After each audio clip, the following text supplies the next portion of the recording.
This is Appalling News. I'm Paul Chatham. If you Americans think having a mainstream media run by woke corporations is bad, you haven't experienced our woke Canadian Broadcasting Corporation, paid for by an even woker government using our tax dollars. It is the only way to describe how this could be considered news, even at its most basic level. Transgender Americans brace for Trump presidency after campaign promoting anti-trans rhetoric, screams the headline by sexually ambiguous reporter Kevin Maman. Appalling News is not taking sides. We'd just like to point out just how bad journalism is here in Canada. He writes, transgender Americans are bracing for attacks from the White House and in their own neighborhoods after Donald Trump's U.S. election victory Tuesday following a presidential campaign that promoted anti-trans rhetoric. Attack is defined as taking aggressive action against an enemy with weapons or armed forces. Kevin is using hyperbole here. Clearly, CBC does not employ an editor. Big, burly, sweaty SWAT teams will not be bashing down doors and rounding up trans men identifying as women, although I'm sure that would be a turn-on. Regarding the claim that the presidential campaign promoted anti-trans rhetoric, as far as we can tell, anything coming out of the mouth of a biologically aware person is anti-trans rhetoric. Kevin writes, Trump repeatedly made false claims about trans people in speeches during his presidential campaign. Once again, old Kev asserts something without any examples in his article. How is this journalism, CBC? He does obtain the assistance of Aaron Reed, a journalist and trans rights activist based in Maryland, who, we're certain, is impartial.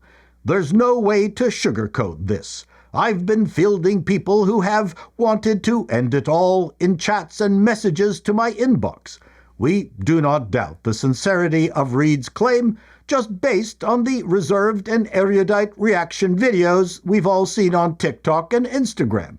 It is true the Republicans found a trans bogey woman, and spent millions of advertising dollars vilifying less than 1% of the population.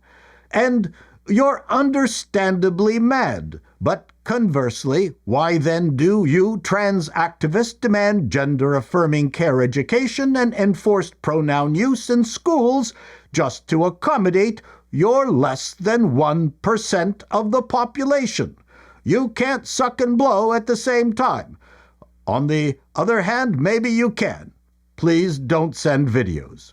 The CBC interviewed Chrissy Stroop. As a transgender author, Chrissy's biggest concern has to be the dehumanization of transgender people. To some degree, yes, I do feel like they could do a better job of it. There are certain policies supported by establishment Democrats that tend to alienate the base. For example, the way they treat the war in Israel, rather uncritically supporting Israel and not doing enough to support justice for Palestinians in Gaza. Nope. Apparently it's blaming Israel for the war in Gaza is his biggest concern. The alliance between Hitler and Stalin made sense. The alliance between Palestinian terrorists and sausage tuckers in frocks remains a mystery. Rodrigo Hengleitinen, executive director of Advocates for Trans Equality, says, "We will do what we have to do. Trans people, we know how to fight."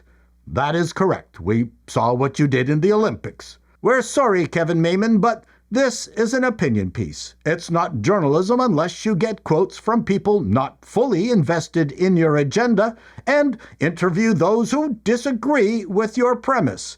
And besides, what does this anti-Trump piece have to do with CBC's Canadian audience? Yes, we're certain you just had to get this off your shaved chest. It seems to us that there is no one steering the CBC's journalism boat. The war in Gaza has opened the fissures of hell, and every left-wing nutjob who hid their anti-Semitism now is emboldened to let their freak flag fly. If you missed it, on November 1st, 7 people lectured about how sport has intersected with the oppression of Palestinians. Because if you can't blame Jews for the world's ills, then why bother? Their promotion was titled, "Can There Be Sport at a Time of Genocide?" You'll be listening to such experts as Charlotte Phillips, Palestinian national soccer team York U Lions. York University has been a hotbed of anti-Semitism for decades. Go Lions! David Zarin, The Nation, The Edge of Sports. David writes for the ultra-progressive The Nation and pens such articles as How Zionism Feeds Anti-Semitism, which blames Jews for being Jews.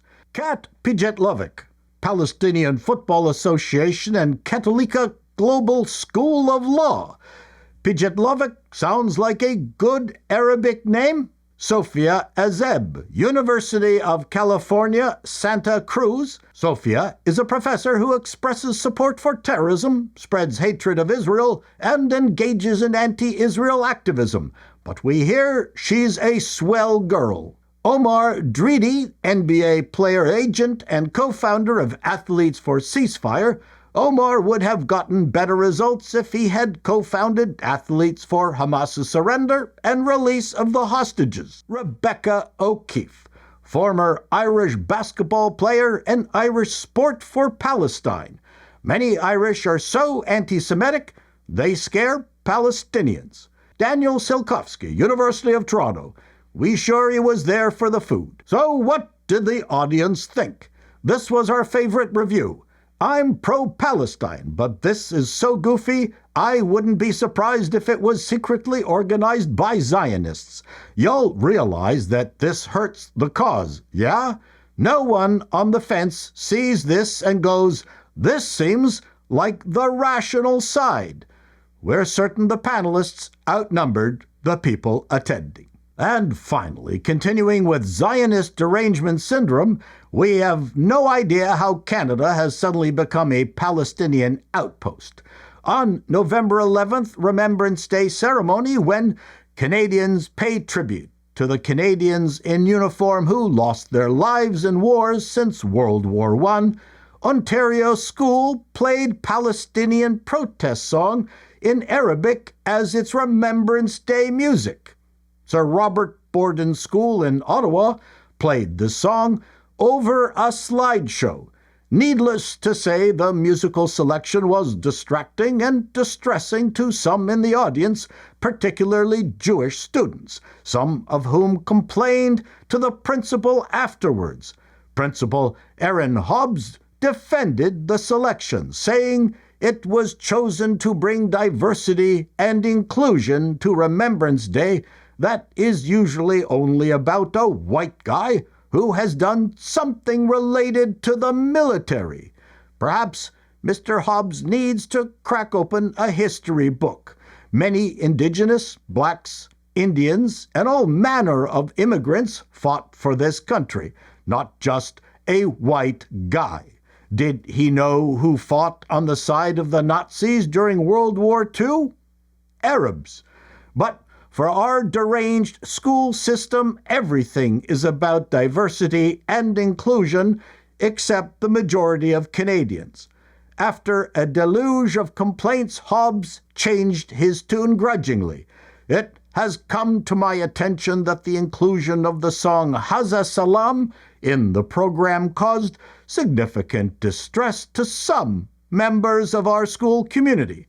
For this, I would like to offer my apologies. Perhaps the apology should have been, sorry, I played the wrong song because I hate Canada. A school parent said it should have been a song in English or French or an indigenous language. How did Arabic become an official language of Canada? We're wondering that also. This has been Appalling News, and that's the way it is.